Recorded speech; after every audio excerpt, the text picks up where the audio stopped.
بسم اللہ الرحمن الرحیم۔ میں بولا پردیسی۔ آج ہم ایک ایسے واقعہ کے اوپر بات کریں گے جو ہم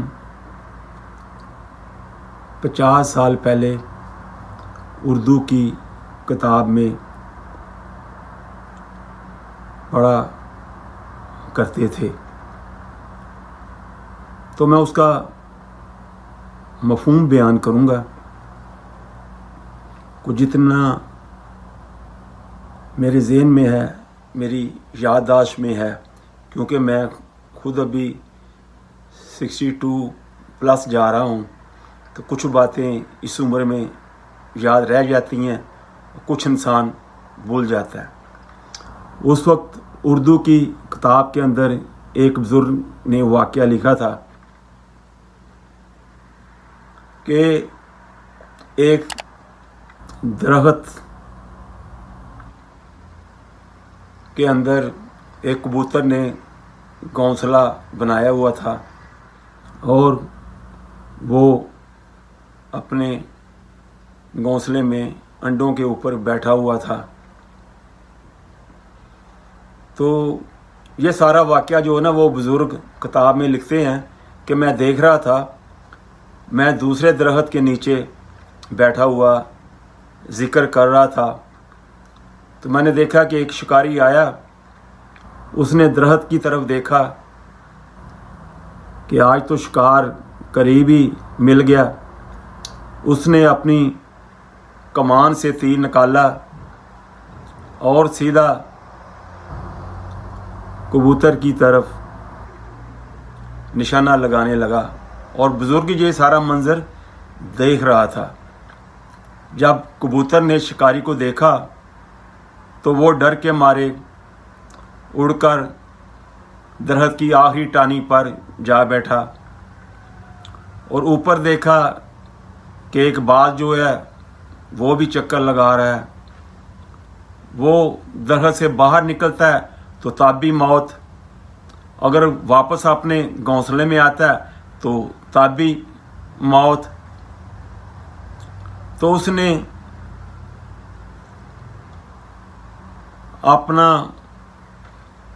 منہ جو ہے آسمان کی طرف کر لیا اور اللہ کے ساتھ اپنا تعلق جوڑ لیا، اللہ پہ یقین کیا، اللہ پر بھروسہ کیا کہ زندگی موت تو اللہ کے ہاتھ میں ہے۔ غیب سے آواز آئی کہ ساری دنیا بھی تجھے مل کر مارنا چاہیں تو ہم نہ چاہیں تو نہیں مار سکتے، جب ہم مارنے پہ آ جائیں تو ساری دنیا بھی مل کر تمہیں بچانا چاہے تو نہیں بچا سکتی۔ زندگی موت جو ہے وہ میرے ہاتھ میں ہے۔ اللہ پر اس نے یقین کیا، اللہ کے ساتھ دوستی کی، اللہ پر بھروسہ کیا، اور اللہ کا غیبی نظام حرکت میں آیا۔ جب واپس کبوتر آ کر گھونسلے میں بیٹھ گیا، اس کو اللہ پر پورا یقین ہو گیا، اللہ پر پورا بھروسہ ہو گیا کہ اللہ کے بغیر ایک پتہ بھی نہیں ہل سکتا۔ آج ہم اپنے آپ کو دیکھیں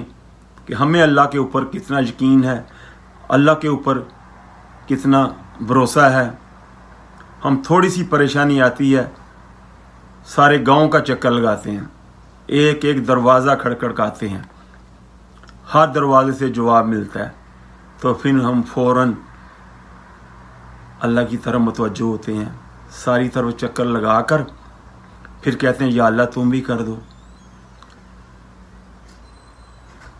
تو میرے بھائی دوستو بزرگو، اس کبوتر نے اللہ پہ یقین کیا،